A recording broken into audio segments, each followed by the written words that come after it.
कुछ लिखना नहीं है आपको, बस समझना है। नोट्स में नेक्स्ट क्लास में दे दूंगा, थोड़ा सा रेडी कर रहा हूँ मैं, ठीक है।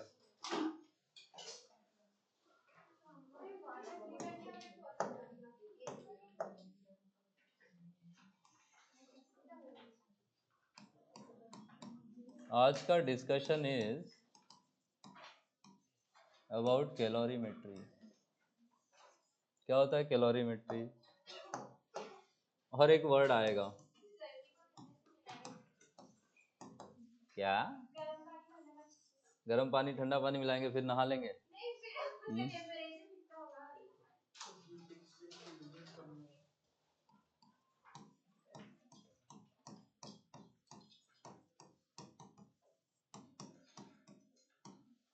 मेजरमेंट ऑफ हीट को ही हम लोग कहते हैं कैलोरीमेट्री। जो डिवाइस हम लोग यूज करेंगे, ये कितना हीट फ्लो हुआ है, एब्जॉर्ब हुआ है या रिलीज हुआ है, वो डिवाइस जो यूज करेंगे हीट को मेजर करने के लिए, उसी डिवाइस को हम लोग क्या बोलेंगे? कैलोरीमीटर। तो क्या है calorimetry? What is calorimetry? Measurement of क्या चीज? हीट। और ये हीट मेजर करने के लिए जो डिवाइस यूज करेंगे उसको क्या बोलेंगे? कैलोरीमीटर। प्रिंसिपल ऑफ कैलोरीमेट्री इसी से रिलेटेड है। इस पे एक्सपेरिमेंट किया क्या स्कूल में? नहीं।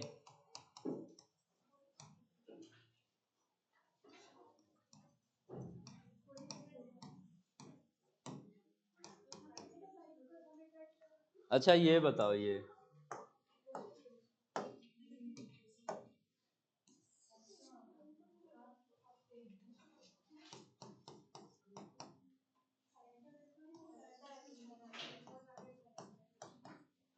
एक हॉट ऑब्जेक्ट है और एक कोल्ड ऑब्जेक्ट है।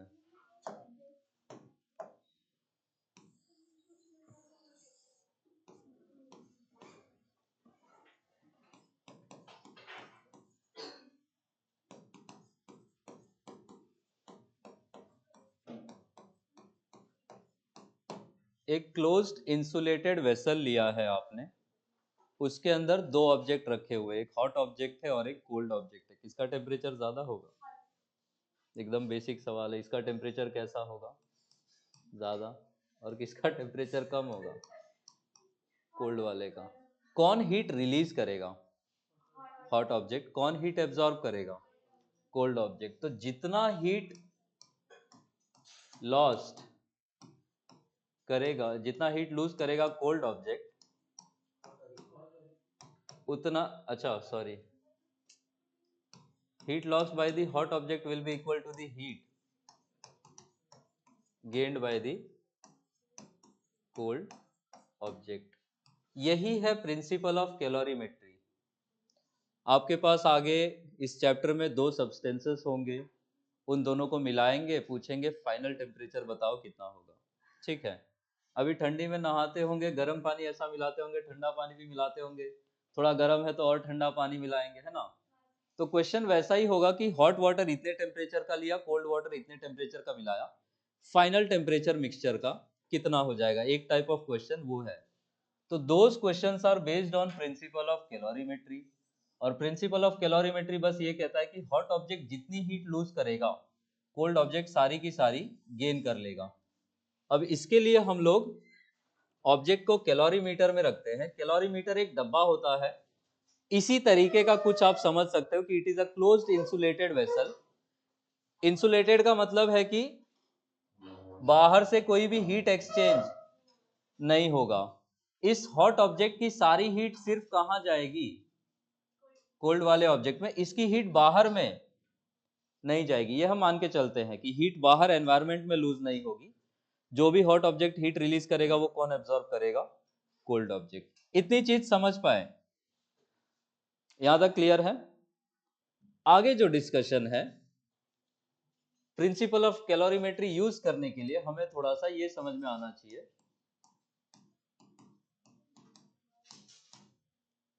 Heat capacities.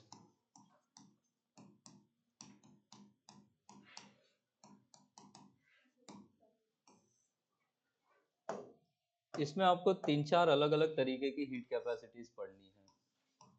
पहला है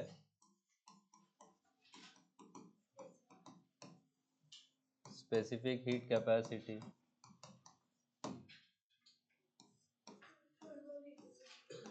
दूसरा है thermal heat capacity.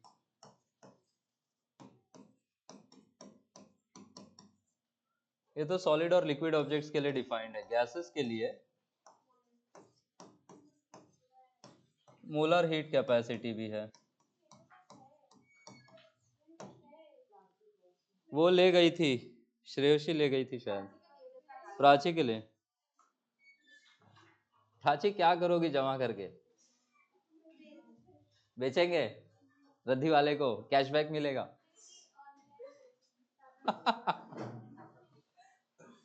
Now that's a business model.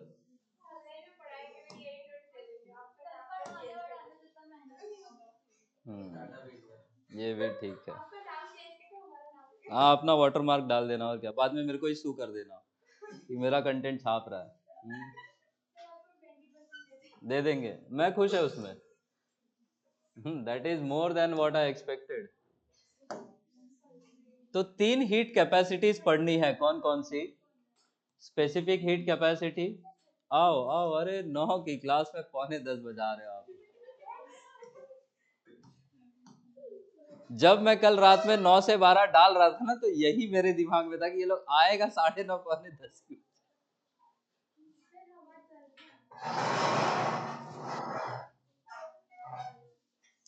Class कितने भी बजे लगाओ, बच्चा जिस टाइम पे आएगा दैट इज कांस्टेंट, है ना? वो है आधा पौना घंटा late. Anyways, back to the discussion. पहला है स्पेसिफिक हीट कैपेसिटी, दूसरा है थर्मल हीट कैपेसिटी, और गैसेस के लिए हम डिफाइन करेंगे मोलर हीट कैपेसिटी। ठीक है। स्पेसिफिक हीट कैपेसिटी को हम लोग एस से डिनोट करेंगे, थर्मल हीट कैपेसिटी को हम लोग सी से डिनोट करेंगे। मोलर हीट कैपेसिटी दो तरीके की होगी, heat capacity at constant pressure और heat capacity at constant volume. ठीक है। कांस्टेंट प्रेशर वाली हीट कैपेसिटी को हम लोग सीपी बोलेंगे। कांस्टेंट, ये वी क्या है? वेलोसिटी, वॉल्यूम, ये हो जाएगा सीवी। ये 4 हमें पढ़ना है डिटेल में। आया बात समझ में? ठीक है। अब आते हैं स्पेसिफिक हीट कैपेसिटी क्या होता है। क्या होता है, कुछ जानते हो थोड़ा बहुत?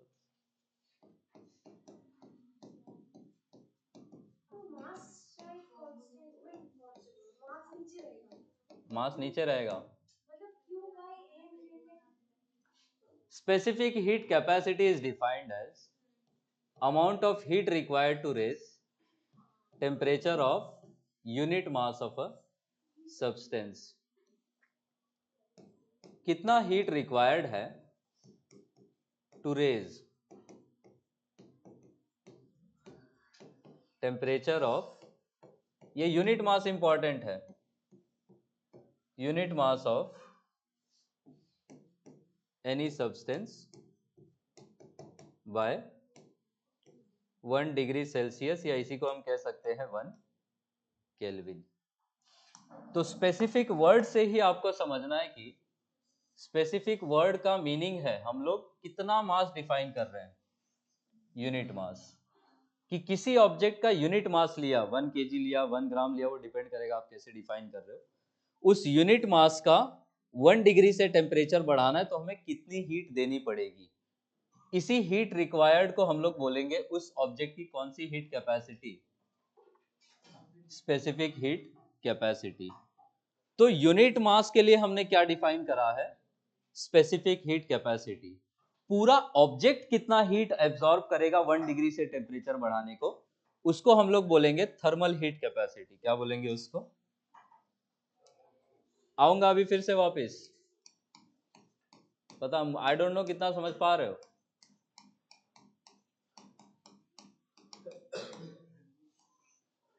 हीट कैपेसिटी थर्मल वाली का मीनिंग है heat absorb to raise temperature of the, इस बार यूनिट मास नहीं लेंगे, इस बार हम पूरी की पूरी बॉडी ले लेंगे।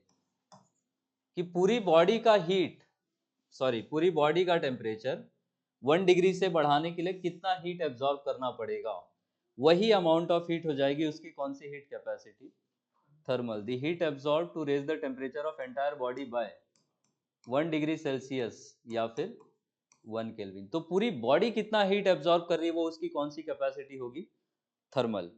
और बॉडी का यूनिट मास कितना हीट एब्जॉर्ब कर रहा है वो उसकी कौन सी हो जाएगी, स्पेसिफिक हीट। आ रहा है बात समझ में? एक एग्जांपल से समझो।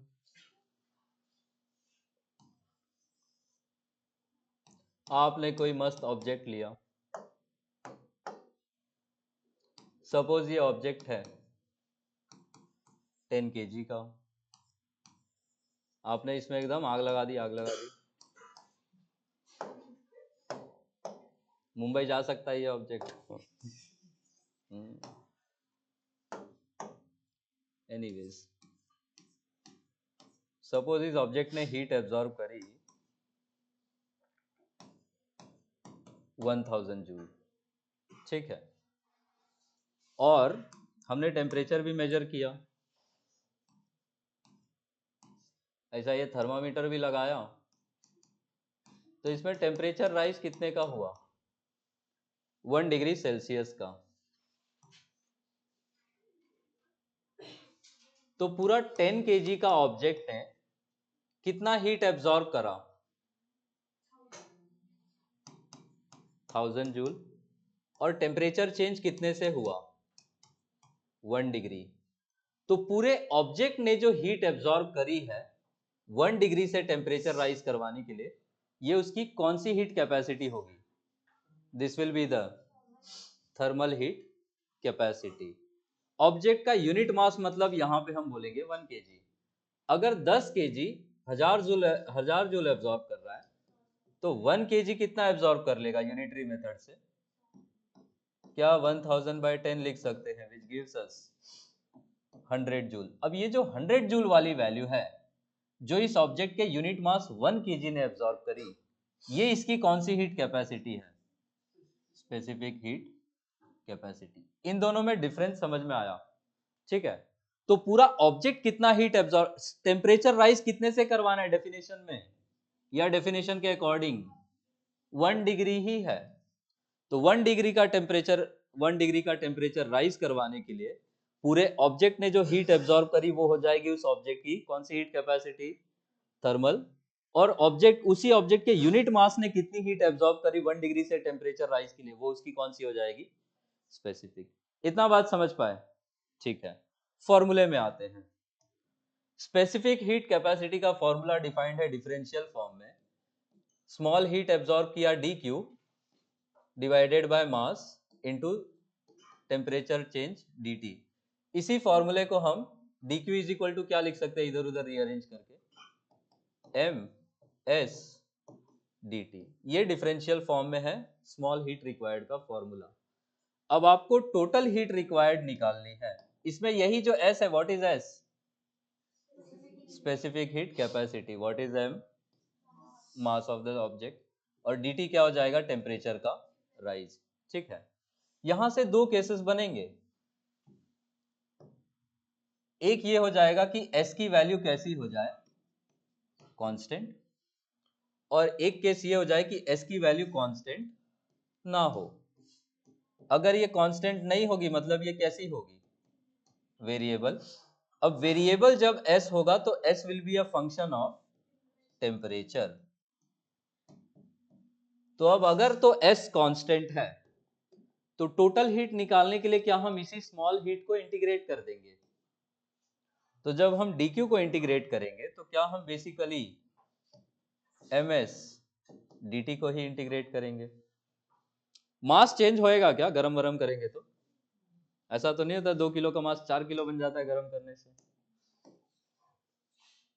तो अगर स्पेसिफिक हीट कांस्टेंट है तो जो हीट रिक्वायर्ड चाहिए आपको वो सिंपली हो जाएगा, क्या s अगर कांस्टेंट है तो m तो कांस्टेंट है, इंटीग्रेशन के बाहर आएगा, s भी कैसा है, कांस्टेंट है, वो भी इंटीग्रेशन के बाहर आएगा, तो m s दोनों बाहर आएगा और सिर्फ इंटीग्रेट क्या होगा, dt। dx का इंटीग्रेशन x होता है तो dt का इंटीग्रेशन क्या होगा, t हो जाएगा।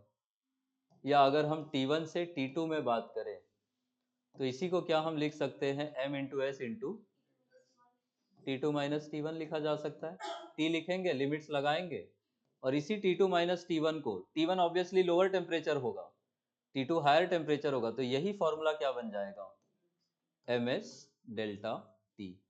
तो Q is equal to M S delta T formula heat के लिए आप कब यूज करेंगे, जब क्या चीज कांस्टेंट हो, स्पेसिफिक हीट कैपेसिटी कैसी हो, कांस्टेंट हो। ठीक है, अब एक्सपेरिमेंटली ऐसा देखा गया है कि over small temperature ranges S की वैल्यू जनरली होती है कांस्टेंट, बट क्या हमेशा कांस्टेंट होगी, ऐसा नहीं है।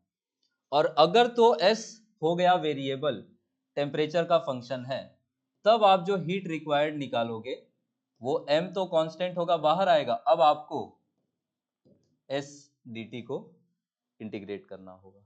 आया बात समझ में? तो Q को इंटीग्रेट करके कब निकालोगे, जब S की वैल्यू कैसी हो, वेरिएबल, और ms डेल्टा टी डायरेक्ट कब यूज करोगे, जब S कैसा हो, कांस्टेंट। ये दो फॉर्मूले हैं जिनसे आप हीट रिक्वायर्ड का कैलकुलेशन करेंगे। इतनी चीज समझ पाए? ठीक है।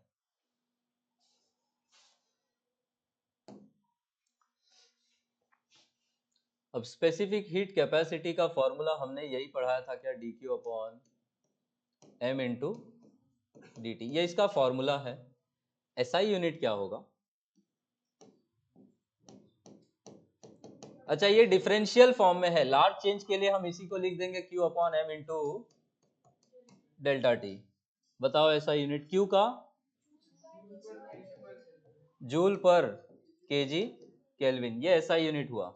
प्रैक्टिकल यूनिट क्या बोल सकते हैं, जूल की जगह पे प्रैक्टिकल यूनिट हीट का क्या लेते हैं, कैलोरी, केजी की जगह पे हम लेंगे ग्राम, और फिर यहाँ पे केल्विन।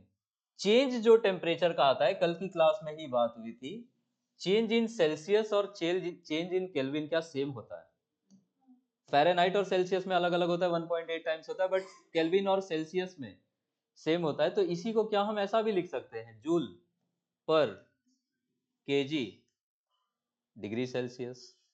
और कैलोरी वाले को सिमिलर लॉजिक से क्या लिख सकते हैं, कैलोरी पर ग्राम डिग्री सेल्सियस। इतना बात समझ पाए? ठीक है। अब ऑब्जेक्ट दो तरीके के हो सकते हैं स्पेसिफिक हीट कैपेसिटी के बेसिस पे। ऐसे ऑब्जेक्ट हो सकते हैं जिनकी स्पेसिफिक हीट कैपेसिटी कम हो, ऐसे ऑब्जेक्ट्स हो सकते हैं जिनकी स्पेसिफिक हीट कैपेसिटी ज्यादा हो।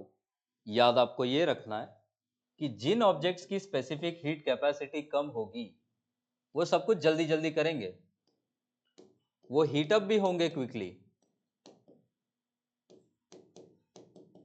और जो चीज जल्दी गर्म हुई है वो ठंडी भी होगी जल्दी।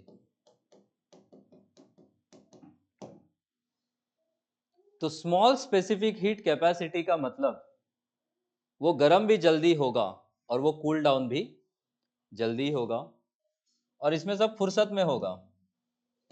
What do we mean by फुर्सत में होगा, इसमें हीट अप होगा स्लोली, और जो चीज धीरे धीरे गर्म हुई है वो ठंडी भी कैसी होगी, cools down quickly. Oh sorry, printing mistake, printing mistake.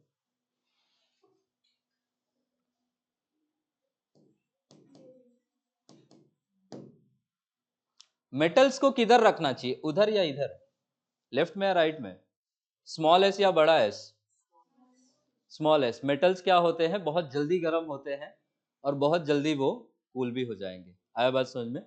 Water, पानी जब उबलने को रखते हो क्या ऐसा उंगली डाल डाल के चेक करते रहते हो गर्म हुआ कि नहीं, तो जल्दी गर्म हो जाएगा तो उंगली नहीं डालोगे आप। आ रहा है बात समझ में? मे बी थर्मामीटर लगा लो या कुछ कर लो, ठीक है। एनीवेज, स्पेसिफिक हीट कैपेसिटी का एग्जांपल हो जाएगा क्या चीज, मेटल्स,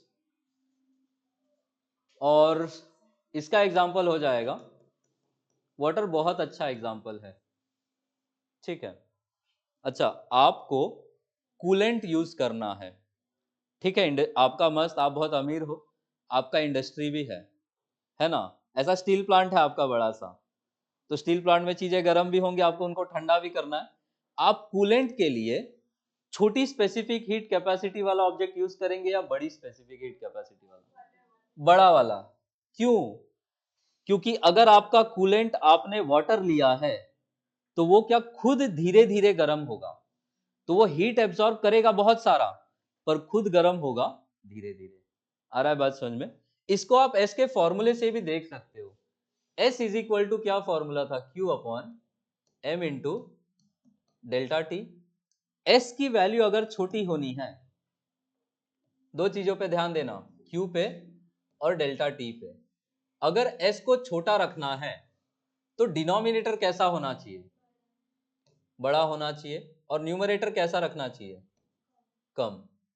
क्यू छोटा और डेल्टा टी बड़ा का मतलब कम हीट भी एब्जॉर्ब किया तो टेम्परेचर चेंज कैसा हो गया? ज्यादा। तो हम बोलेंगे कि वो जल्दी से हीट अप होगा। आ रहा है बात समझ में? और ऑन द कॉन्ट्रेरी अगर हम एस को बड़ा रखना चाहते हैं तो अब आप क्या लॉजिक लगाएंगे? अब न्यूमरेटर और डिनोमिनेटर कैसे होने चाहिए?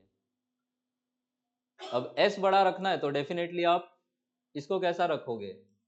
छोटा। और इसको कैसा रखोगे? बड़ा। इसका मतलब जिन ऑब्जेक्ट्स की स्पेसिफिक हीट कैपेसिटी ज्यादा है वो बहुत ज्यादा हीट एब्जॉर्ब करेंगे, बट उनका टेम्परेचर चेंज कैसा होगा? बहुत ही ज्यादा कम होगा। इतना बात समझ पाए? अब जितने भी मटेरियल्स हमको मालूम है उसमें जो हाईएस्ट स्पेसिफिक हीट कैपेसिटी है वो होती है हाइड्रोजन की। आया बात समझ में? ठीक है। हाइड्रोजन का स्पेसिफिक हीट कैपेसिटी सबसे ज्यादा है, followed by helium, followed by पानी। आ रहा है बात समझ में?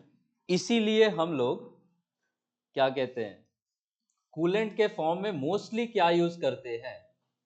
लिक्विड वाटर यूज करते हैं। यहां तक बात समझ पाए? ठीक है, आगे सुनो। अच्छा, सी ब्रीज लैंड ब्रीज पढ़ा होगा आपने बचपन में, है ना? क्या होता है सी ब्रीज? क्या जियोग्राफी पूछ रहे हो सुबह सुबह?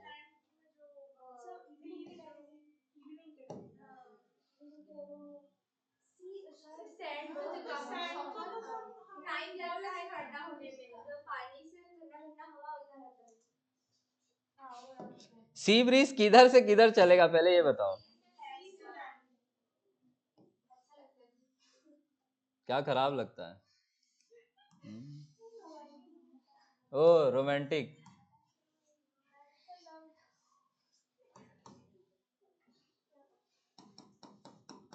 यहाँ पे सैंड है और यहाँ पे वाटर है।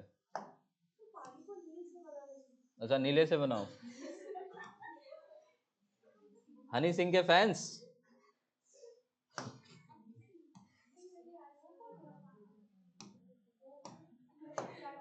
हनी देवता का कहना है आज ब्लू है पानी पानी, है ना? चलो,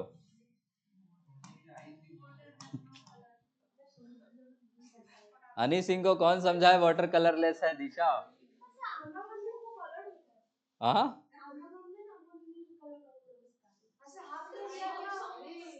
स्काई का रिफ्लेक्शन होता है, ऐसा नीला दिख रहा था। अरे आ जाओ इधर, ये समझाना है मुझे।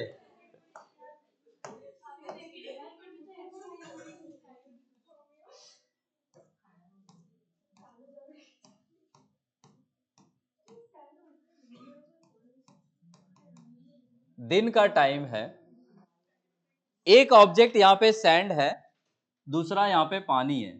किसका स्पेसिफिक हीट कैपेसिटी ज्यादा है? ब्लू वाले पानी का।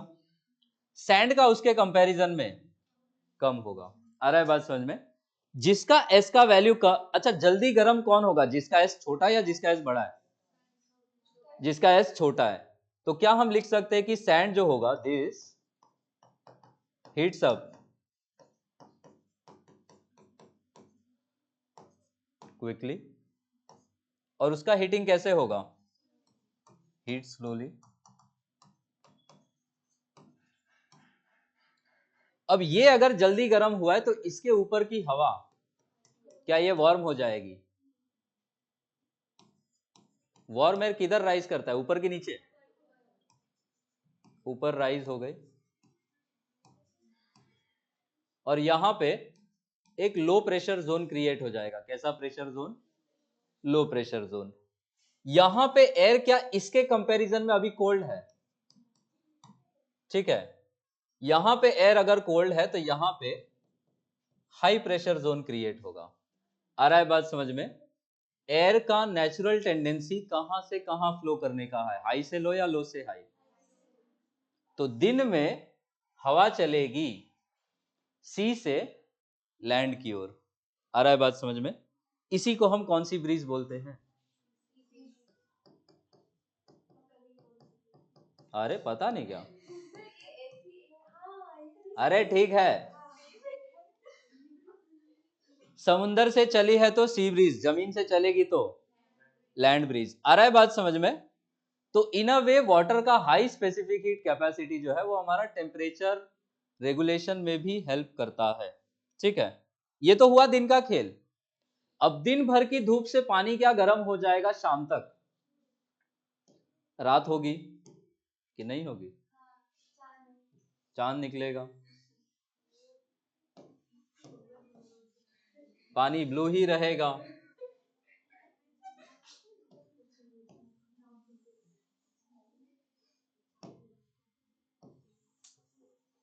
इसका एक किधर गया? सर आपको सैंड पिंक हो जाता है। ये वो थोड़ी लाइट लगा रहा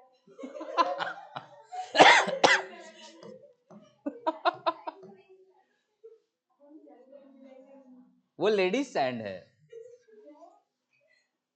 it's a bad joke.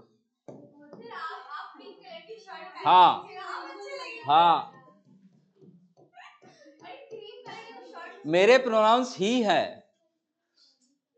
She her नहीं है कि मैं पिंक पहनूं। नहीं, फिर आप क्रीम कलर की शर्ट और चॉकलेट ब्राउन पैंट लीजिए। बस अब बताओ मुझे, दिन में अब रात हो गई है ना, मून निकल गया, नीला मून, ब्लू मून, एनीवेज, जो जल्दी गर्म हुआ था क्या वो ठंडा भी जल्दी होगा? और जो गर्म धीरे धीरे हुआ था क्या वो ठंडा भी धीरे धीरे होगा? तो इन दोनों में रात में कौन ठंडा हो जाएगा जल्दी? सैंड। और रिलेटिवली कौन वार्म रहेगा? वाटर। पानी अगर हॉट रहेगा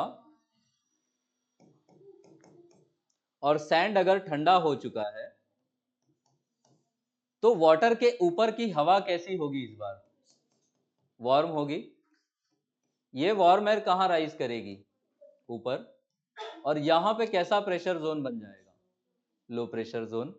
सैंड ठंडा है, इसके ऊपर की एयर डेंस होगी, और यहां पे कैसा रीजन बनेगा? High pressure region. अब हवा कहां से कहां फ्लो करेगी? लैंड से सी की तरफ। इसको हम बोलते हैं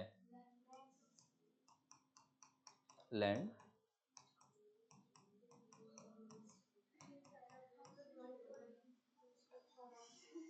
आया समझ में स्पेसिफिक हीट कैपेसिटी का क्या रोल है? तो ले दे के आपको बस ये याद रखना है कि छोटा एस होगा तो ऑब्जेक्ट आपका गर्म भी जल्दी होगा और वो ठंडा भी जल्दी होगा। एस का वैल्यू बड़ा है तो वो गर्म भी होगा धीरे धीरे और फिर वो ठंडा भी होगा धीरे धीरे। यहां तक बातें समझ आई? ठीक है।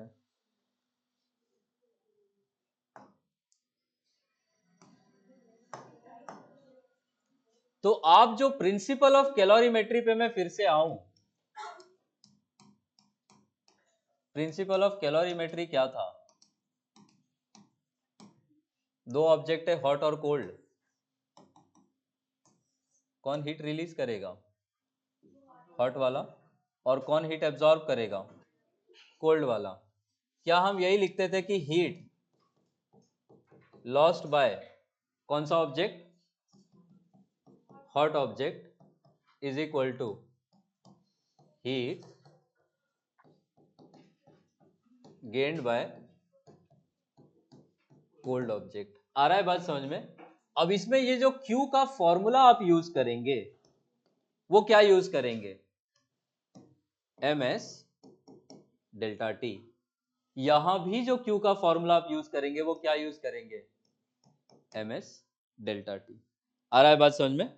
अब फिजिक्स में हमारे पास कन्वेंशन है हीट लॉस्ट कैसा लेना है, हीट गेन्ड कैसा लेना है। ठीक है, हीट एब्जॉर्ब को हम पॉजिटिव लेते हैं, हीट गेन को हम कैसा लेते हैं? नेगेटिव। पर साइन कन्वेंशन में अभी यहां पे आप नहीं जाओगे, आप डेल्टा टी को डायरेक्टली, कल मैंने क्या बताया था, आप इसको लिखोगे higher temperature minus lower temperature, और यहां पे भी आप डेल्टा टी को कैसा लिख लोगे? Higher temperature minus lower temperature. आ रहा है बात समझ में? आप हायर माइनस लोअर दोनों जगह पे यूज कर लोगे तो आपको साइन कन्वेंशन के बारे में टेंशन नहीं लेना है। इतना बात समझ पाए? ठीक है, यहां पे जो S यूज करोगे वो कौन से ऑब्जेक्ट का यूज करोगे? कौन हीट लूज कर रहा है? Hot object. तो ये वाला S भी किसका होगा? हॉट ऑब्जेक्ट का। और ये वाला S किसका यूज करोगे? कोल्ड ऑब्जेक्ट का। ये वाला मास किसका होगा? हॉट ऑब्जेक्ट का। ये वाला मास किसका होगा? कोल्ड ऑब्जेक्ट का। आ रहा है बात समझ में?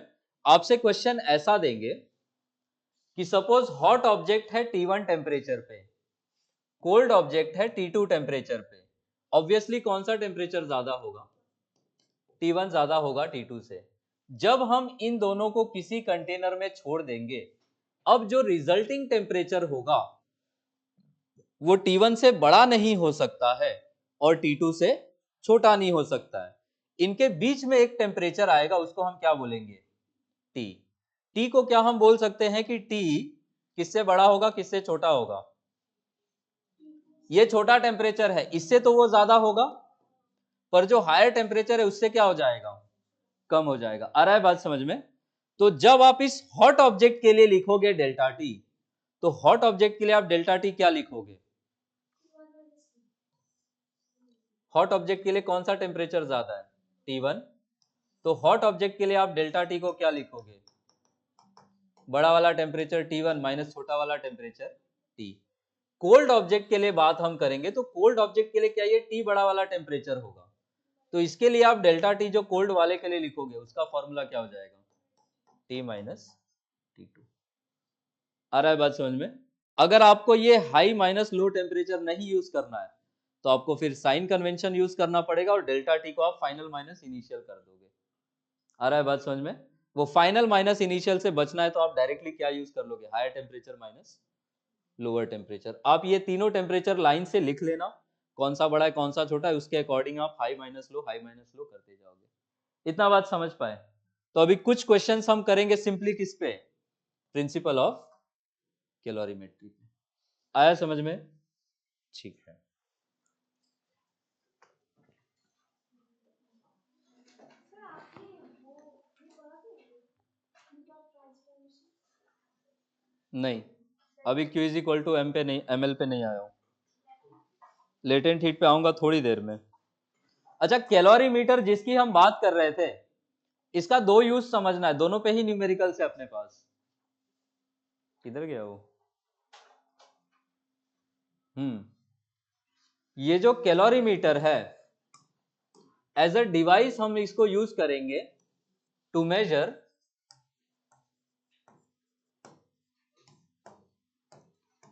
एक तो स्पेसिफिक हीट कैपेसिटी, और दूसरा हम इसको यूज करेंगे लेटेंट हीट मेजर करने को। लेटेंट हीट पे थोड़ी देर में आएंगे। तो कैलोरीमीटर का क्या दो यूज है अपने कोर्स में, और भी यूजर्स हैं, हम दो में ही इंटरेस्टेड है। What are the two users? क्या निकालना? स्पेसिफिक हीट कैपेसिटी निकालना और दूसरा लेटेंट हीट निकालना। इतना बात समझ पाए? ठीक है। तो Q is equal to formula हम लोग क्या यूज करेंगे? लॉस्ट या गेन्ड का, दोनों ही फॉर्मूले क्या होंगे? ms delta T. लिखो पहला question.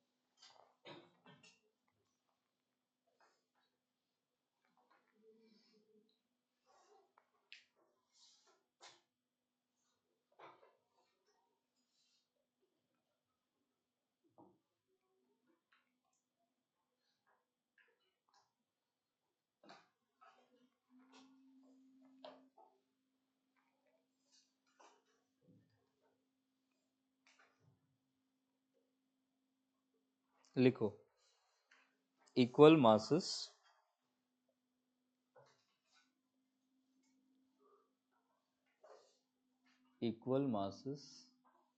of capital A, capital B, capital C. Equal masses of capital A, capital B, capital C are taken.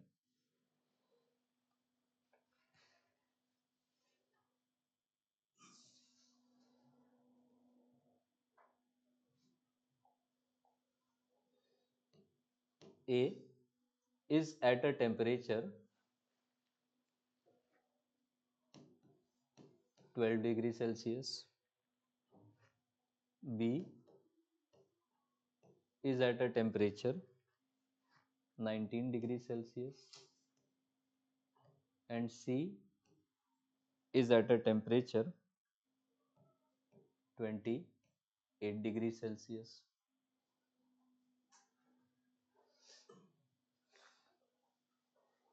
Equal masses of A, B, C are taken. A is at a temperature कितना 12, B है 19 पे और C है 28 degree पे। Question आगे कहता है when A and B are mixed, when A and B are mixed,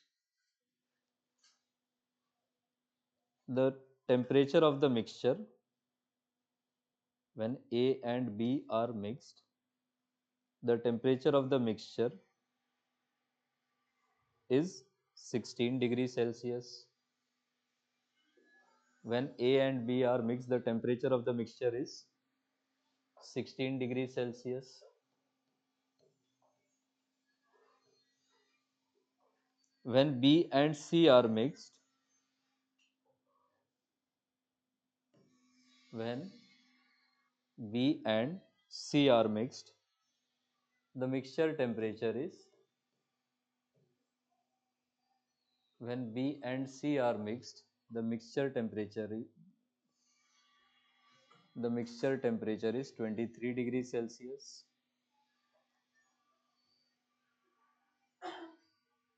Find the final temperature. Find the final temperature when A and C are mixed.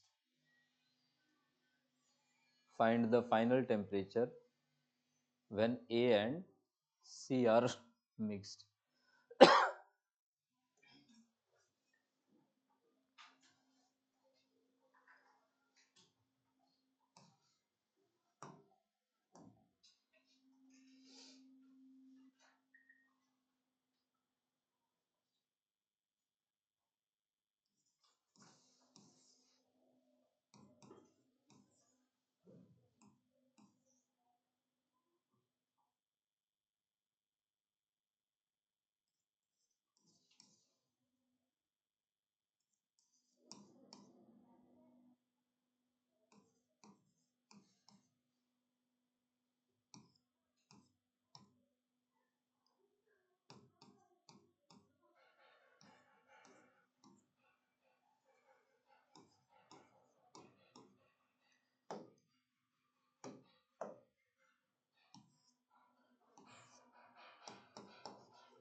पहले आप कंडीशन ए और बी के mixture के लिए लिखेंगे स्पेसिफिक हीट कैपेसिटी नहीं पता, आपको एज्यूम करनी पड़ेगी। फिर आप एक कंडीशन बी और सी के मिक्सचर के लिए लिखेंगे, रेशियो वगैरह लेंगे, फिर आप उस डेटा को सी में यूज करेंगे। 24 डिग्री, कुछ तो गड़बड़ है दया।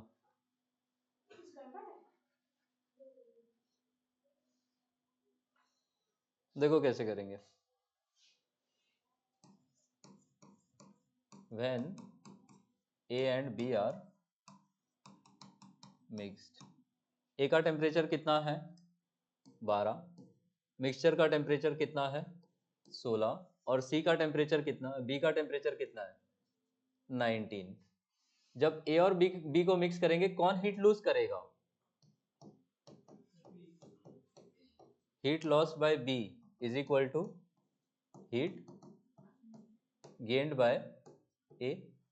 ये 12 किसका टेम्परेचर था A का, और ये 19 किसका था B का। हीट लॉस बाय B, मास क्या इक्वल लिया है M मान लो, स्पेसिफिक हीट कैपेसिटी इसका B मान लो SB, और डेल्टा T B के लिए कितना लिखोगे, B के लिए क्या होगा, higher temperature minus lower temperature, क्या हम 19 माइनस 16 लिख सकते हैं। और हीट जो A गेन करेगा, मास तो उसका भी M है, स्पेसिफिक हीट कैपेसिटी ऐसे मान लो, और A के लिए आप डेल्टा T कितना लिखोगे, हायर माइनस लोअर 16 माइनस 12, यहां से आपको SB बाय SA का वैल्यू मिल जाएगा। तो सपोज मैं SB बाय SA निकालना चाहूं, ये कितना हो जाएगा, how much is this value 4 by 3 क्या, ये एक डेटा पॉइंट है। दूसरा हमने किसको किसको मिक्स करा, when B and C are mixed,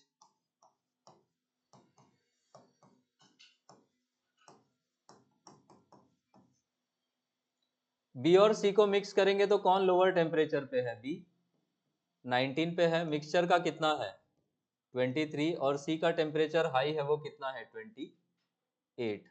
this is C and this is B। अब B और C को मिक्स करेंगे तो कौन हीट लूज करेगा, heat loss by C is equal to heat gained by B। Mass same है तो आप M ही मान लो, इसका स्पेसिफिक हीट कैपेसिटी C मान लो, और C के लिए डेल्टा T कितना लिखेंगे आप, 21। अरे क्या कर रहे हो, बाप रे बाप।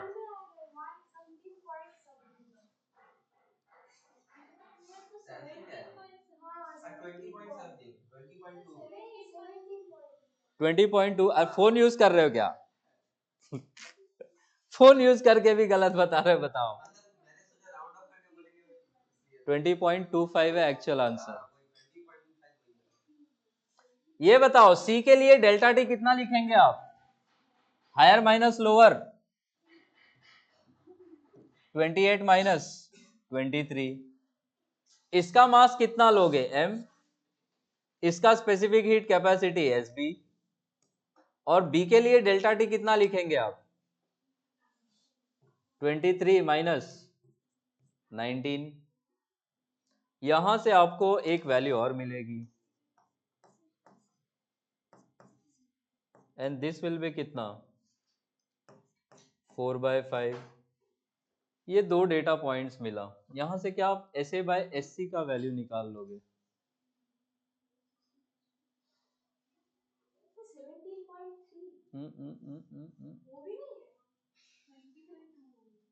20.25 है आंसर।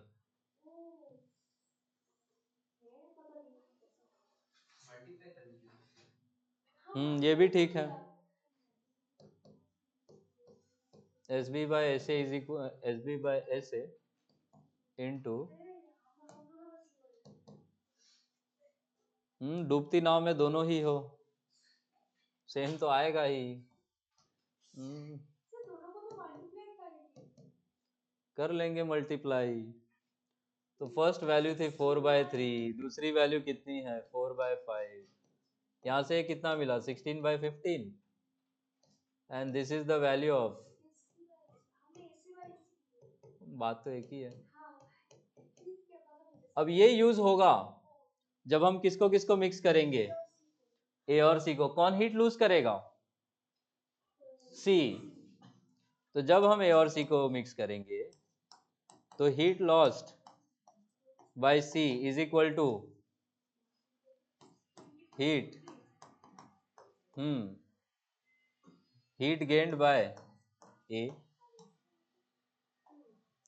अब सी जो हीट लॉस्ट करे लूज करेगा, मान लो कि ये टेम्परेचर कितना है, टी है, तो अब आप क्या लिखेंगे सी के लिए, मास तो एम है, स्पेसिफिक हीट कैपेसिटी ये है, और सी के लिए डेल्टा टी कितना लिखोगे, ये तो लोअर टेम्परेचर होगा, वो हायर है, तो क्या हो जाएगा 28 माइनस टी। ए गेन करेगा तो ए के लिए आप क्या लिखोगे, मास एम ही है, स्पेसिफिक हीट कैपेसिटी ए है, और डेल्टा टी कितना लिखोगे आप इस बार, टी माइनस 12। बस यहीं से सॉल्व कर लो, आपके पास हाँ तो वो कर ली थी तो आया नहीं। क्या बात कर रहे हो।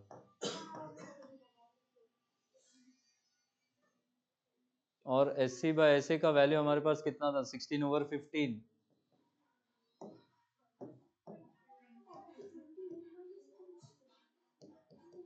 इसको सॉल्व करो बस।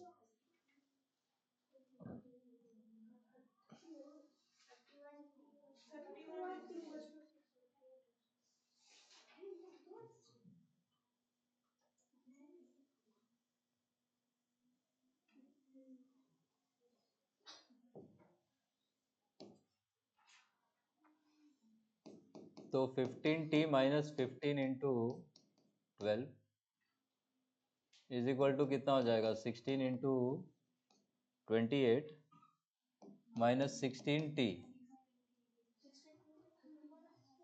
ये इधर आएगा तो कितना हो जाएगा, 31t, 628, और t कितना आ रहा है,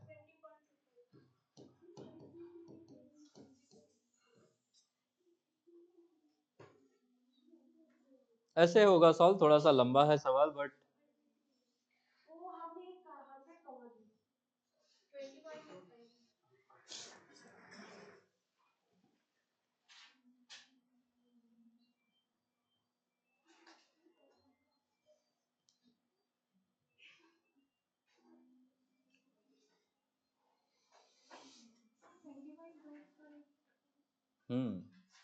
वही है आंसर।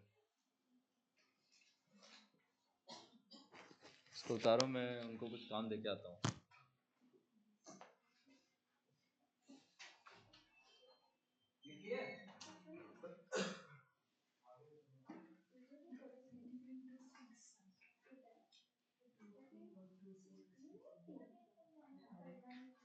ऑप्शन तो दिया रहेगा ना, ऑप्शन तो दिया रहेगा ना, इनसे भी अरे 3 का वाला ऑप्शन तो दिया रहेगा ना, उसको बाद में 100 की बुक का यूज করছে না नहीं। हाँ हाँ और আমরা থেকে वाला दिया था तो आंसर आएगा, आंसर वही आएगा, मैंने राउंड ऑफ किया उसको राउंड ऑफ करके आएगा। হ্যাঁ ইম্পিডেন্স আমি আমিও বলেছি কি ইম্পিডেন্স, তারপরে কথা হচ্ছে ভোল্টেজ থেকে 5 বা 100 করে দিলাম, আর তো ডিলিট করবে না, অফ করলে তো আসছে একদম। সেটা ভেরিফাই হয়ে গেল, মিডিলে আছে না আরেকটা তো আইডেন্টিফিকেশন এটা তো মানে দেখলেই হ্যাঁ তুই তুই আইডি থেকে বার করিস এটা তো পিক কারেন্ট এরকম আসবে 20.251 কারেন্টটা করতে পুরো ইনটু করে ইয়ে করছে 20.258 এটা 20.6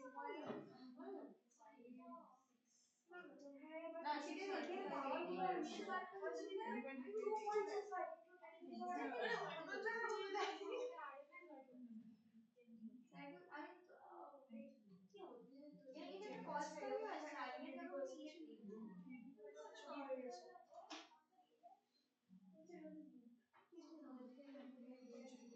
পিক কারেন্ট যেটা বার করেছে আর এই ভোল্টেজটা পুরো ডিপ ভোল্টেজ কারেন্ট অফ পাহি আমার ইম্পিডেন্স মনে হয়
না আমাদের ভাগ্য দেখে আমি বলছি তো নিটে অপশন দেবে 20.251 20.252 20.256 এরকম কৃষ্ণজি দেবে 19.6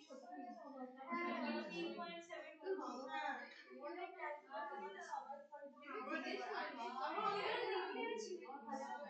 আমি না ওরকম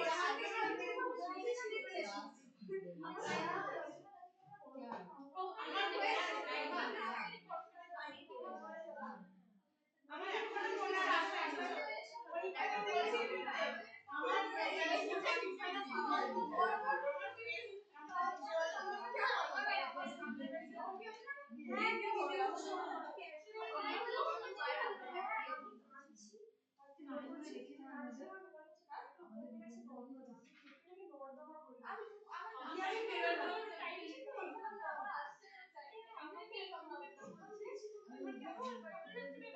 আরে হ্যাঁ আমাকে পেপার কেমন হচ্ছে আমি না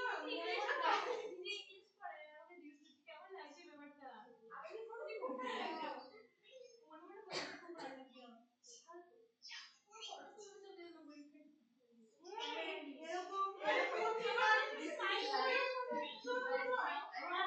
এরকম ছোট ফটো আনতে বলেছে তো অ্যাটেন্ডেন্স শিটে লাগাবে আমার সামনে বড় বড় দুখানা পোস্ট কার্ড ফটো নিয়ে এসেছে অ্যাটেন্ডেন্স শিটটাও লাগাবে যখন ফটোগ্রাফার হলো তখন বললেন যে ফটো নেই হবে ফটো এখনো বলিনি ফটো নেই পেস্ট যখন অ্যাটেন্ডেন্স শিটে পেস্ট করতে হবে তখন বলছে আমার কাছে পোস্ট কার্ড ওই লাগাচ্ছে এক্সাম হলটাই আমি চেঞ্জ করে দিয়েছি তারপর সিঙ্গেল সিঙ্গেল পোস্ট কার্ড আপনি সাইডে আপনি শাকল আমি পুরোটা করে দিয়েছি আর পুরোটা করে দিয়েছি প্লিজ जो কি বললি পেজটা চেঞ্জ করেছো আর ওয়েবসাইট দেখেন না না আমি এখনো চলি দেখো পেজটা দেখো ভিডিও দেখো ওরে এত জমি একটু একটা খুব ইয়ে করছো মেরিনা আমার পেপারে এমন আইসে কাজ করতে নোট প্রপার্টি ঠিক আছে একটা প্রপার্টি আমার কাছে আছে কোনটা কোথায় ছিল এটা আমি দেখিনি আমি দেখতেই পাইনি ভিডিও আসেনি আমার পরে বলে জিজ্ঞেস করতে লাগলো this is for disturbing question answer 262 আছে আমার তো ক্লাস 6 করে দিয়েছে হ্যাঁ কিন্তু ওয়েবসাইট গুলো তো কমবে তাও কেন 6 ফিক্স হবে 6 আমি বলে কিছু বন্ধ করে 4 ফিক্স হয়ে যাবে আরে অনেক কোশ্চেন ডিসপুট আছে গুগল র্যাঙ্কার সঙ্গে কি নম্বর 1 কোশ্চেন র্যাঙ্কার সব বসে ক্যাশ হবে এটা না বেসিক ওটা তো 202 হবে হ্যাঁ ওটা উঠে দেখে না আমি সবই তো বলে হ্যাঁ ওরও করি না তুমি তো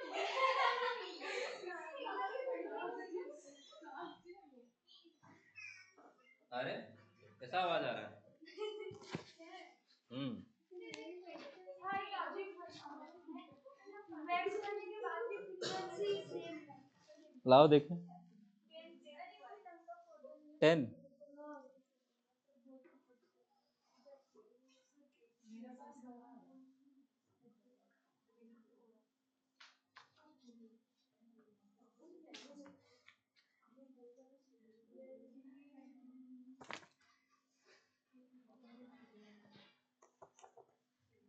ये वेव्स का जो पैकेज है ना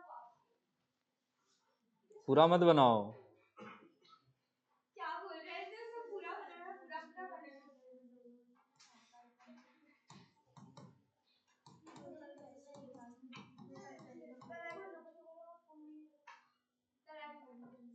क्वेश्चन देख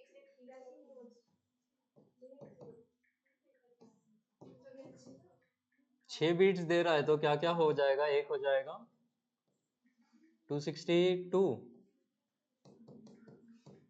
और एक कितना हो जाएगा 248, नहीं 250.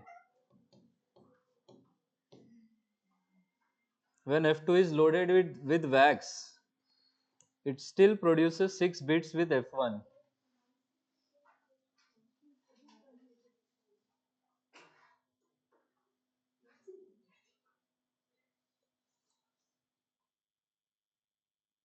ये कैसा क्वेश्चन? हाँ वो 4 बिट्स होना चाहिए, मतलब थोड़ा कम होना चाहिए। क्वेश्चन शायद गलत है सर इसका। फिर हीट का पैकेट मिलेगा क्या?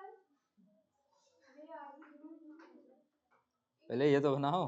हाँ ये नहीं बनाएंगे सर, ये अच्छा नहीं लग रहा है। When F2 is loaded with wax, it still produces 6 beats per second with F1. ऐसे कैसे हो जाएगा? इसका मतलब वैक्सिंग का कुछ फर्क ही नहीं पड़ा।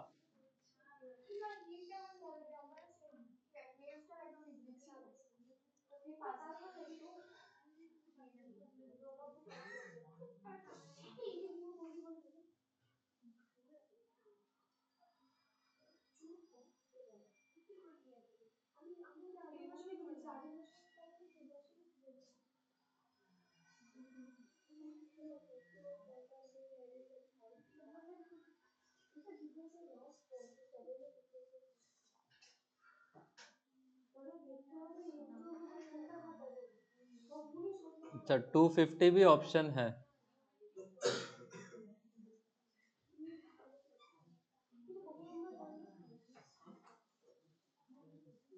ट्वेल्थ का भी देख लीजिए,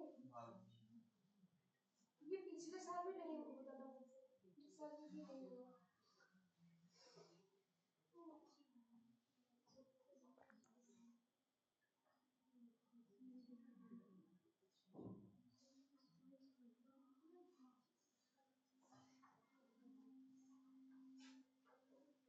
ये तो इजी है आयशी।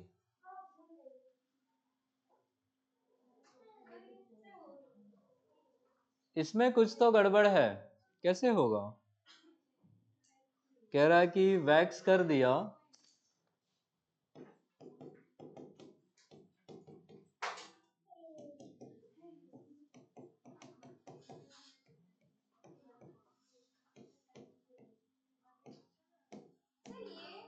ये हम ये सोच सकते हैं क्या कि 262 है, तो वैक्स किया तो फ्रीक्वेंसी कमेगा, तो फ्रीक्वेंसी कम के 250 हो गया, फिर 6 हर्ट्ज फ्रीक्वेंसी।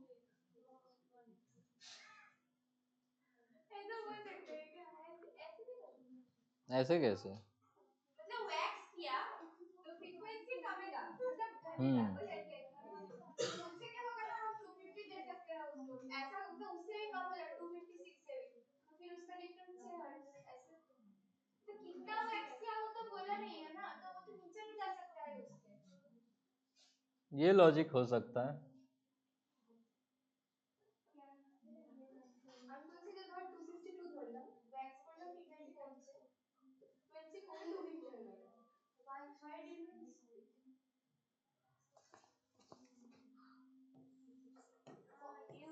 यही होगा ही, हाँ बताओ पिछले बाकी। और कोई लॉजिक तो नहीं है।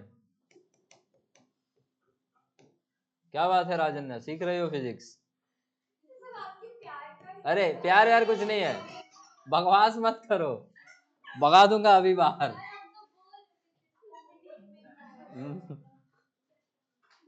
After waxing it becomes 250 hertz.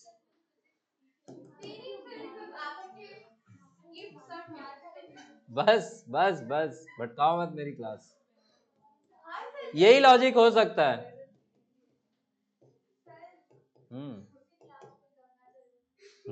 ऐसा छिड़क दो, पवित्र कर दो।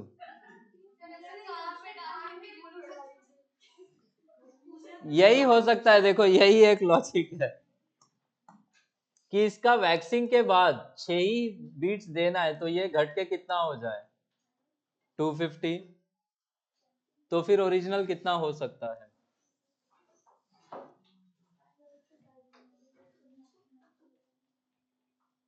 यही लॉजिक है।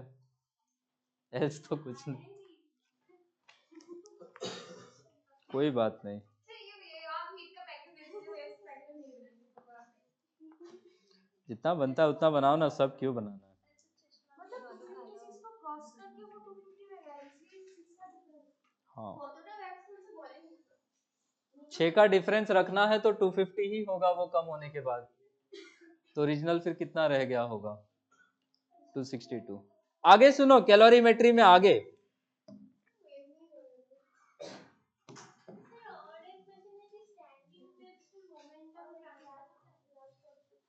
स्टैंडिंग वेव्स में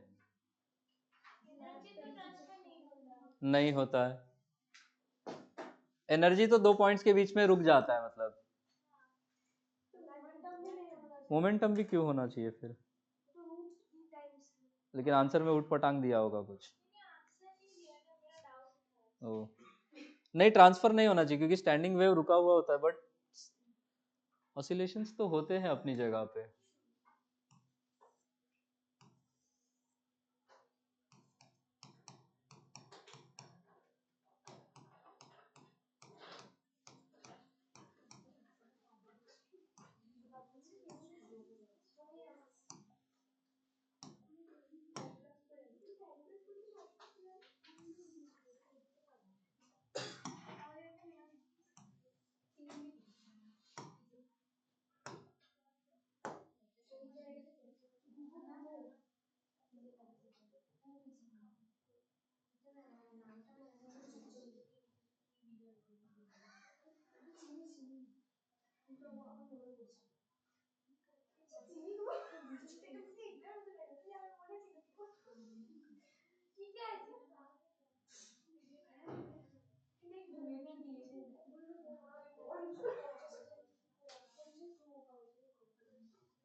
नहीं अर्चिता, मोमेंटम भी ट्रांसफर तो नहीं होना चाहिए क्योंकि मोमेंटम ट्रांसफर होगा तो फिर एनर्जी भी ट्रांसफर होगी। अरे वो 3 मास वाला क्वेश्चन समझ में आया क्या? ठीक है,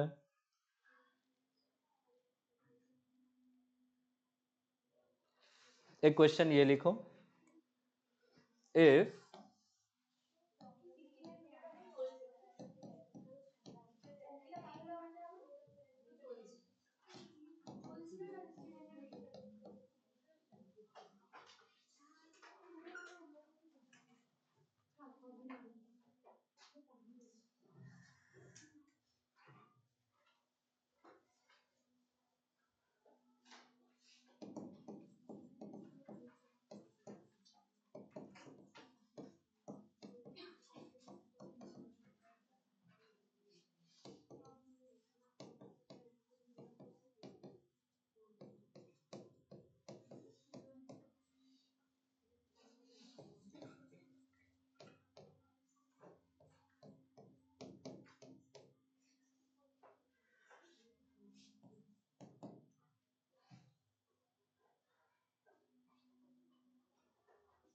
ए का आई थिंक वैल्यू नहीं दिया है, ए के टर्म्स में ही निकाल दो answer.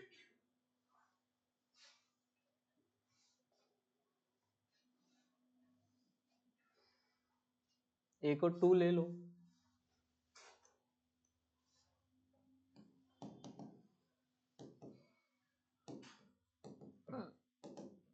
A is equal to 2 ये है, S is equal to 80 cube है। आपसे पूछा है कि कितना हीट रिक्वायर्ड होगा 2 केजी के सब्सटेंस का 0 से 10 डिग्री हीट ये टेम्परेचर बढ़ाने में। वैल्यू भी रखो। अच्छा कितना आ रहा है? 10 पावर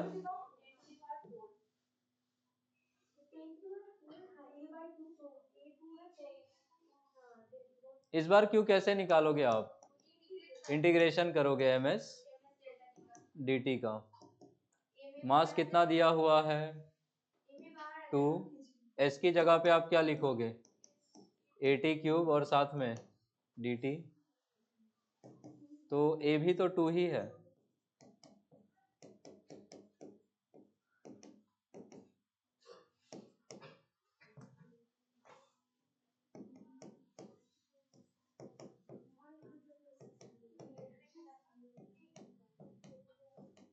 t का पावर 4/4 एंड लिमिट 0 से 10। 4 से 4 काट दो, आपका आंसर 10⁴ जूल।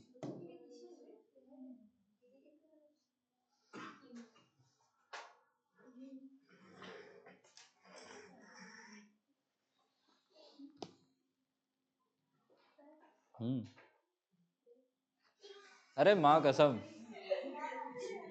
1 ही घंटा पहले क्लास शुरू हुआ है मेरा, पूरा सिमेट्री ढूंढते हो। अब लॉजिकली मुझे ये बताओ, 4 घंटे की क्लास में भी आप लोग आधे घंटे का ब्रेक लेते हो, 3 घंटे में तो प्रोपोर्शनली थोड़ा कम होना चाहिए। हम्म 11 बजे दे।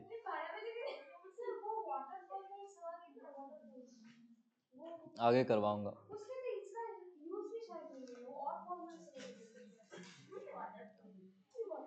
वाटरफॉल वाले क्वेश्चन में ये पूछते हैं ना कि इतने हाइट से पानी नीचे गिरा तो बताओ नीचे टेम्परेचर कितने से बढ़ जाएगा। तो आप नीचे में एनर्जी निकालो, उसी को ms डेल्टा t से बराबर कर दो, वहां से आंसर आएगा इसका। क्या पानी क्या होता है?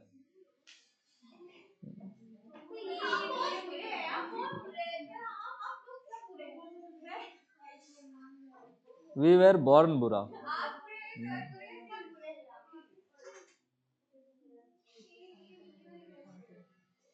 चलो ब्रेक ले लो।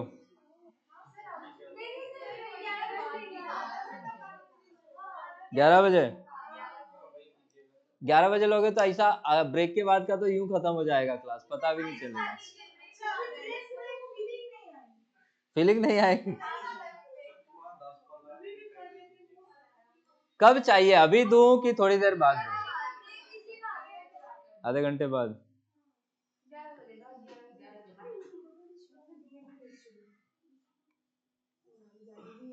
ठीक है, थोड़ा सा सुन लो और चलो आगे। ये सुनो, कल की क्लास में मैंने ये बताया था, किसी ऑब्जेक्ट को जब आप हीट देते हो,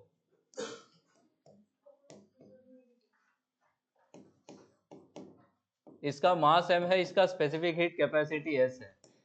जब आप इसको हीट दोगे, क्या ये दो ही चीजें कर सकता है?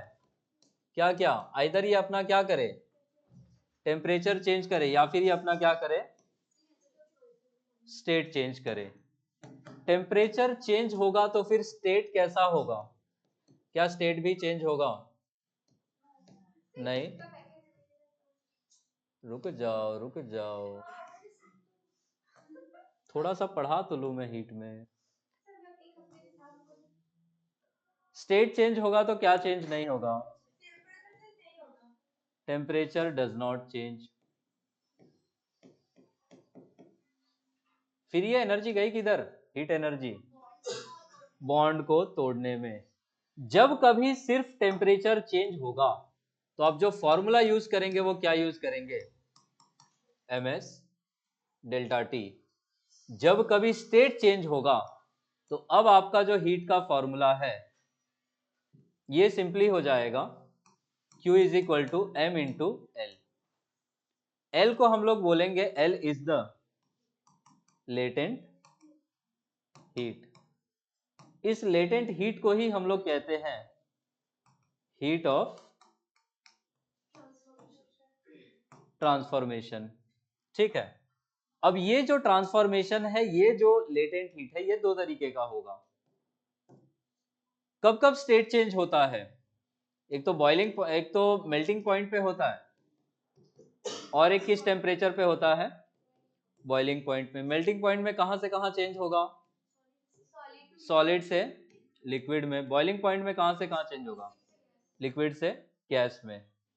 यहां पे सॉलिड से लिक्विड में जब ट्रांसफॉर्मेशन होगा तो जो हीट रिक्वायर्ड होगी, इसी को हम बोलते हैं लेटेंट हीट ऑफ फ्यूजन। क्या बोलेंगे इस LF को? This is the latent heat of, latent नहीं लिख रहा हूं। और यहां पे लिक्विड से गैस में जब ट्रांसफॉर्मेशन होगा तो यहां पे हम बोलेंगे this is latent heat of vaporization, तो LV का मतलब है हीट ऑफ वेपराइजेशन। तो जब मेल्टिंग पॉइंट पे सॉलिड से लिक्विड में ट्रांसफॉर्मेशन होगा, आप L की जगह पे क्या लिखोगे? LF। और आपका Q का फॉर्मूला सिंपली क्या हो जाएगा? Q is equal to M into L की जगह पे LF। और जब आप बॉइलिंग पॉइंट पे बात करेंगे लिक्विड से गैस में ट्रांसफॉर्मेशन का, तो हीट रिक्वायर्ड Q का फॉर्मूला अब क्या हो जाएगा? M into LV। इतना चीज समझ पाए? तो Q is equal to MS delta T कब यूज करोगे? जब क्या चेंज होगा? टेम्परेचर। और स्टेट चेंज होगा तो आपका फॉर्मूला Q का क्या हो जाएगा? M into L। अगर सॉलिड से लिक्विड में चेंज हो रहा है तो फॉर्मूला क्या यूज करोगे? M into LF। अगर लिक्विड से गैस में ट्रांसफॉर्मेशन हो रहा है तो Q का फॉर्मूला क्या यूज करोगे? M into LV। इतनी चीजें समझ पाए? ये LF को क्या बोलते हैं? Latent heat of fusion. और LV को लेटेंट हीट ऑफ वेपराइजेशन। यहां तक चीजें समझ पाए? ठीक है।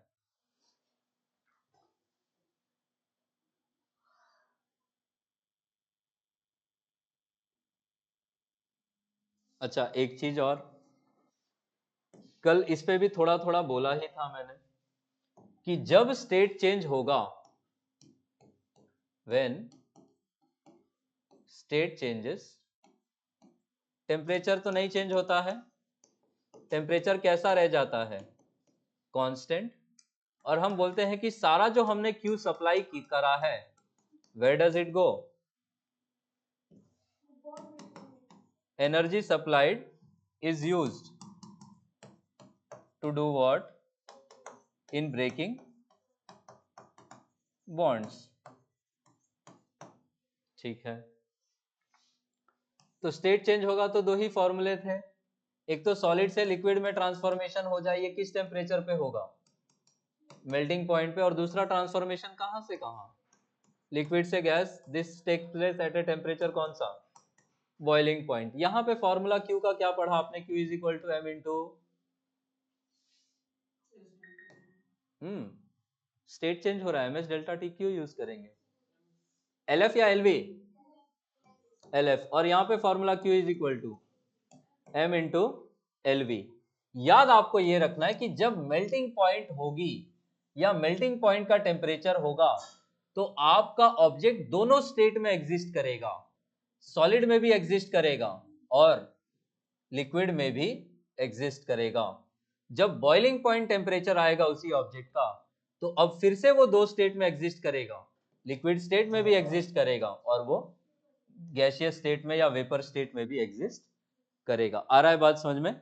शुरू में सब कुछ सॉलिड स्टेट में होगा, जैसे जैसे आप हीट लोगे वैसे वैसे आप बॉन्ड तोड़ना शुरू करोगे, तो थोड़ा थोड़ा सॉलिड किस में चेंज होता जाएगा?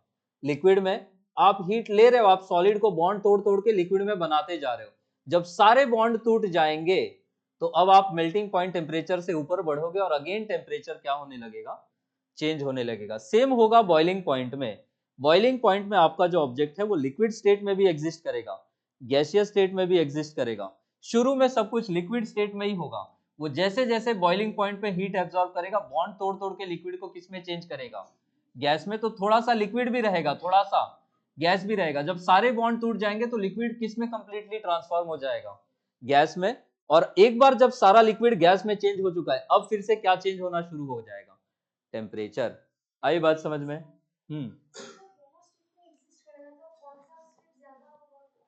वो डिपेंड करेगा हीट कितनी दी है आपने।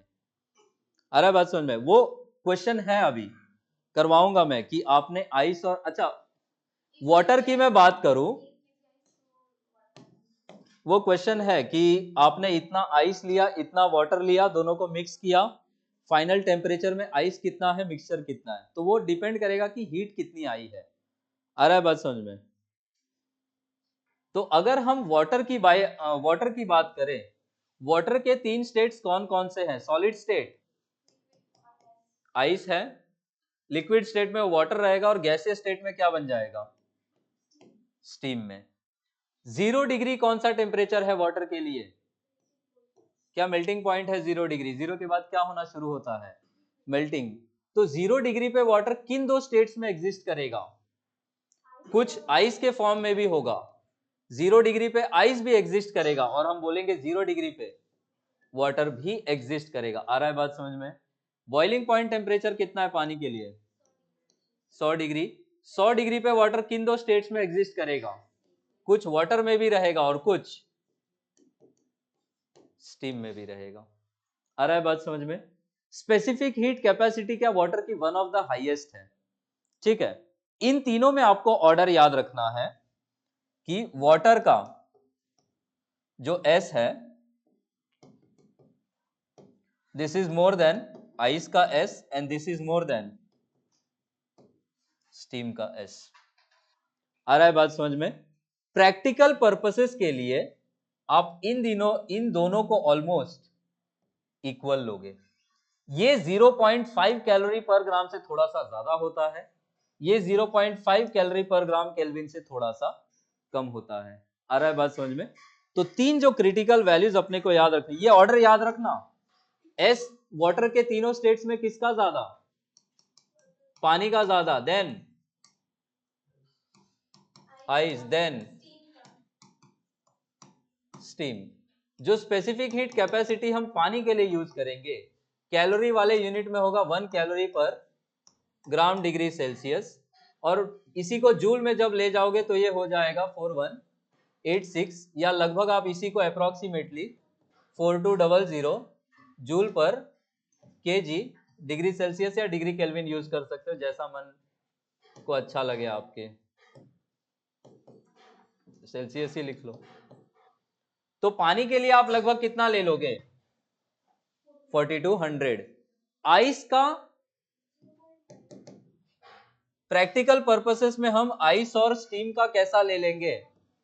इक्वल ले लेंगे, और दोनों का ही वैल्यू कितना होता है? पानी का आधा होता है, that is 0.5 calories per gram degree Celsius, या इसी को इस वाले यूनिट में लिखे तो कितना लिख सकते हैं? 4200 का आधा 2100 जूल पर केजी डिग्री सेल्सियस। इतना बात समझ पाए? रियलिटी में आइस का जो होता है this is more than 0.5 calories per gram degree Celsius, and जो स्टीम का होता है this is less than 0.5 calories per gram degree Celsius, but बहुत छोटा वेरिएशन है। कैलकुलेशन में आप दोनों को इक्वल लेके चलेंगे।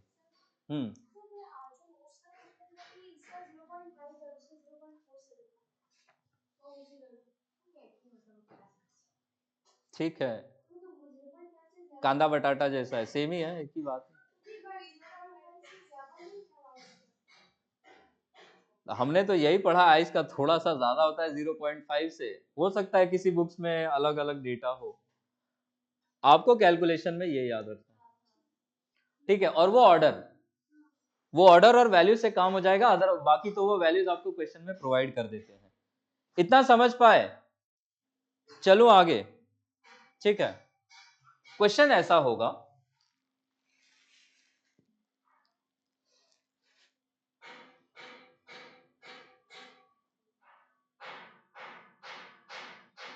अरे क्या ठोक रहा है ये लोग।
नेक्स्ट वीक क्या आपका क्लास नहीं होगा?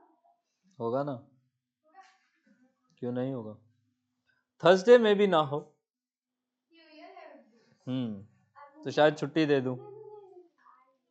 अरे नहीं नहीं, क्या अरे आपको नहीं चाहिए, तो फिर हमको क्या बोलूं मैं?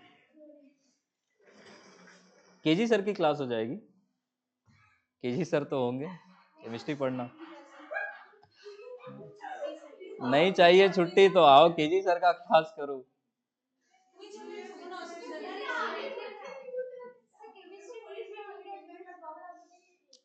लिखो क्वेश्चन लिखो। 1 gram of ice, 1 gram of ice at -50 degrees Celsius, 1 gram of ice at -50 degrees Celsius is heated up to 200 degrees Celsius. 1 gram of ice at -50 degrees Celsius is heated up to 200 degrees Celsius. Find the heat required for this process. Find the heat required for this process in calories and in joules. Find the heat required for the process in calories and in joules. S का value ये use करोगे, S for water is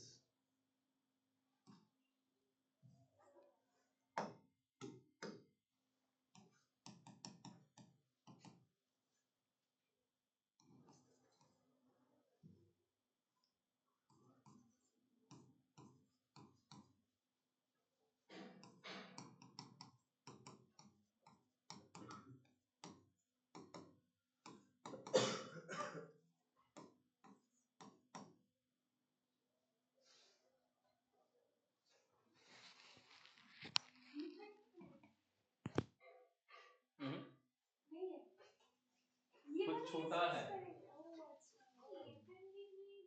little hit चाहिए, latent heat. 80 अच्छा 80 लिया ना।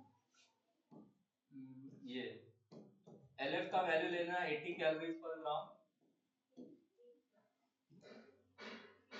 एक minute, Q is equal to क्या formula है, M इंटू LF, ये हो जाएगा कैलोरीज पर ग्राम, और LV का वैल्यू ले लेना 540।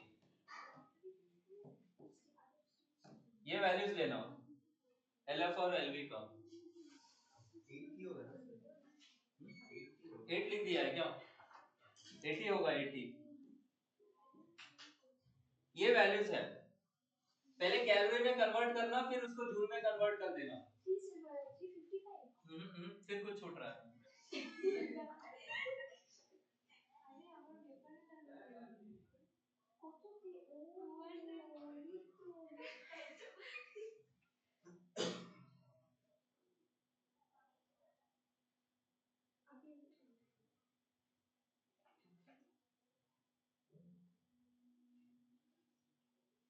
795 कैलोरी।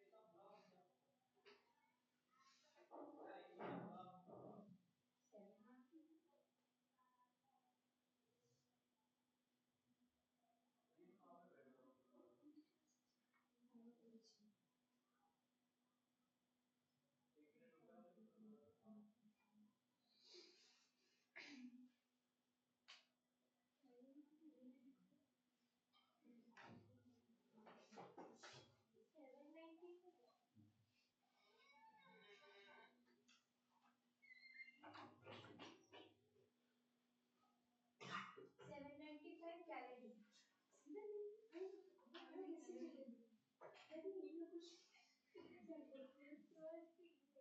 कहते हैं इतना कुछ ना ना वैसे ये हाँ तो क्यों नहीं इतने वो तो स्टीम क्यों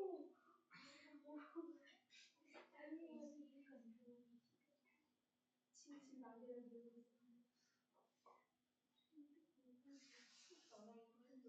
थ्री थ्री नाइन कोई भी है देख ना पड़े 3339 into 4.2 করতে হবে 3339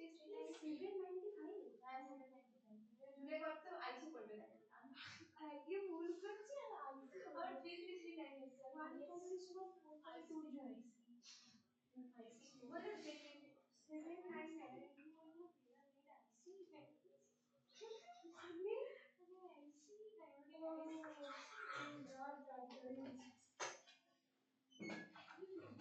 মানে আইসি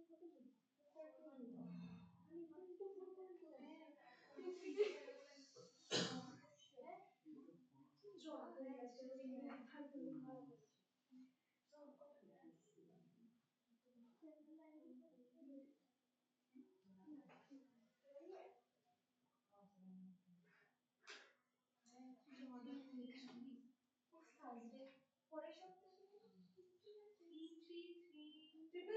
33339 অ্যাড করলে কত হবে 339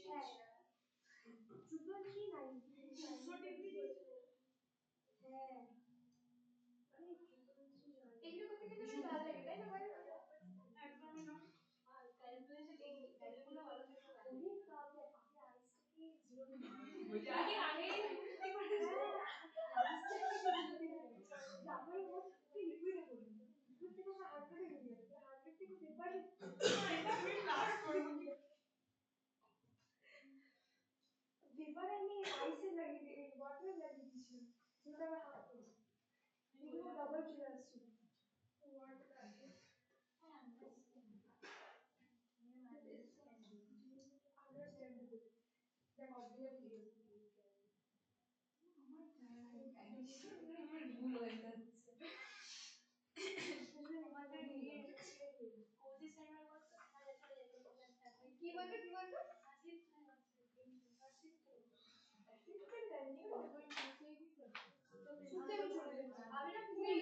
আমি ফিজিক্যাল এডুকেশন ক্লাসটা বাঙ্ক করে আমি কোচিং ক্লাসটা করতে থাকি আমি তাকে বলতে তুই তো হ্যাঁ এবারে একদিন না কি হয়েছে আমি সাইকোলজি পড়তাম এবারে সাইকোলজি ছিল খুব অসুবিধা মনটা ছিল সাইকোলজি পড়তে হ্যাঁ খুব সাইকোলজি একটা আমাদের কেন দিদি তুমি সত্যি পড়তে আমার ছিল ফেভারিট ম্যাথস ছিল সাইকোলজি পড়ে ওই অবস্থা মানে পড়তে আমরা সাইকোলজি আমি দিয়ে না একটা এবারে না ফিলোপিয়ান ছিল আমি সেটা ক্লাস থেকে গেছি সেকশন 12 এটা চলে গেছি ঠিক আছে এ থেকে 12 এর ডাইরেক্ট হ্যাঁ এসে পড়া হ্যাঁ ওরে বাবা আরে এতে পড়তো এতে গেছি হ্যাঁ এতে গেছি 3 স্যারের ক্লাস করতে ঠিক আছে এবারে ওই প্রিন্সিপাল আর ওই আছে না কি ছিল নাম ছিল অ্যাসিস্ট্যান্টটা ওইটা জগবন্ধু কি ছিল না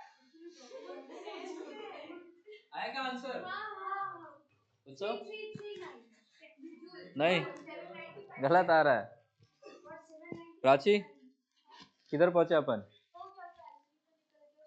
795 आ गया देखो क्या क्या प्रोसेसेस होंगे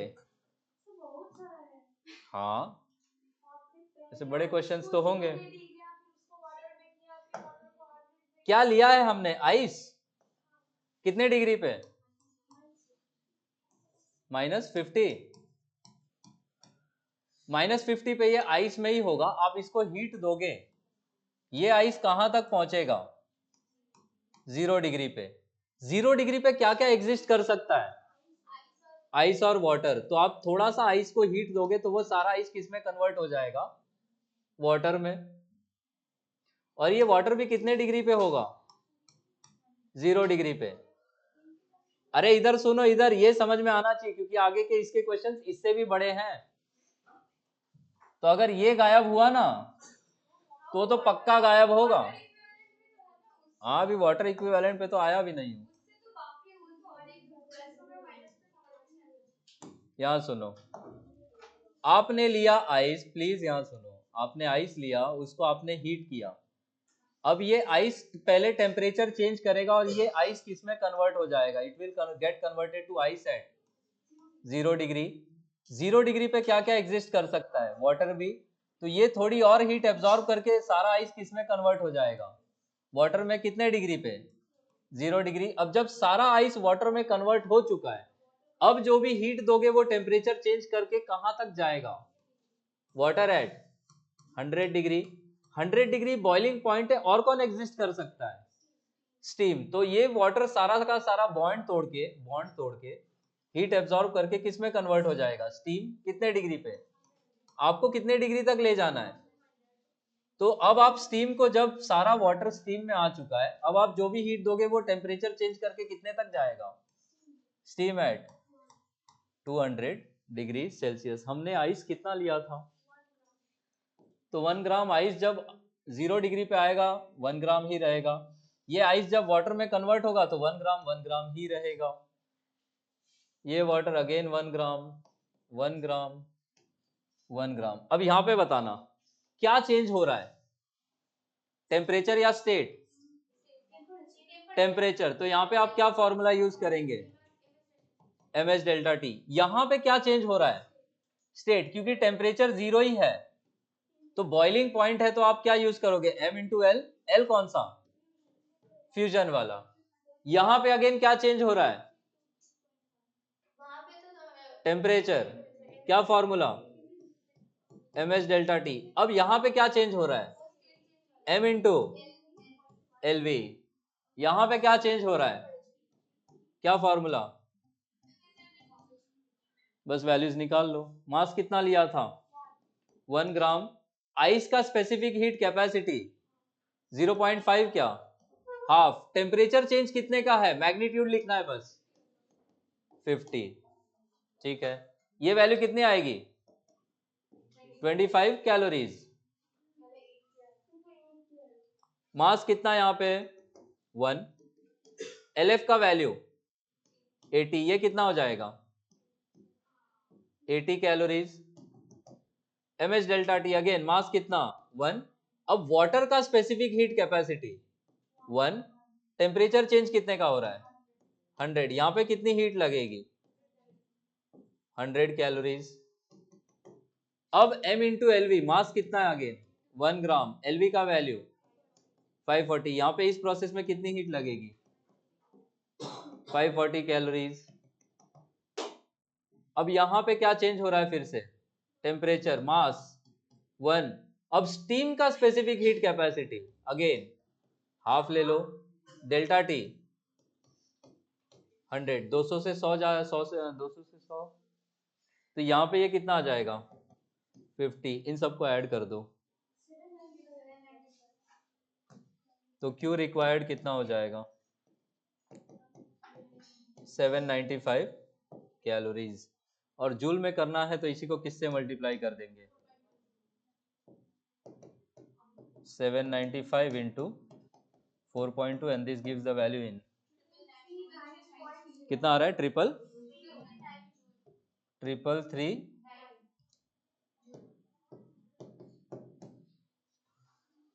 तो आपको ऐसा एक फ्लो चार्ट बनाना पड़ेगा, आ रहा है समझ में, ताकि आप कोई प्रोसेस मिस ना करें। ध्यान बस ये देना है कि जब 0 डिग्री आएगा तो आइस और वाटर दोनों में एग्जिस्ट करेगा, 100 डिग्री आएगा तो वाटर और स्टीम दोनों में एग्जिस्ट करेगा। जहां टेम्परेचर चेंज होगा आप फॉर्मूला यूज करेंगे mh डेल्टा टी, जहां स्टेट चेंज होगा वहां पे आप यूज करेंगे m इंटू एल। अगर सॉलिड से लिक्विड में जा रहा है तो LF, लिक्विड से गैस में जा रहा है तो LV। इतनी बातें समझ पाए, ठीक है।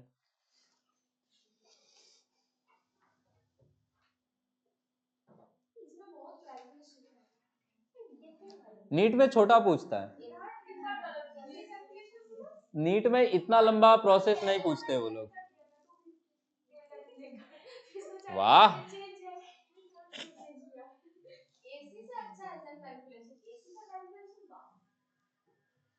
कुछ सब आया समझ में। हाँ, जो 6 डिजिट तक देते हैं मास डिफेक्ट निकालना होता है। अब बताओ ब्रेक दूं कि एक और क्वेश्चन करवाऊं, अब ब्रेक दे दूं, ले लो 10-15 मिनट का ब्रेक लो, फिर आगे करवाते हैं।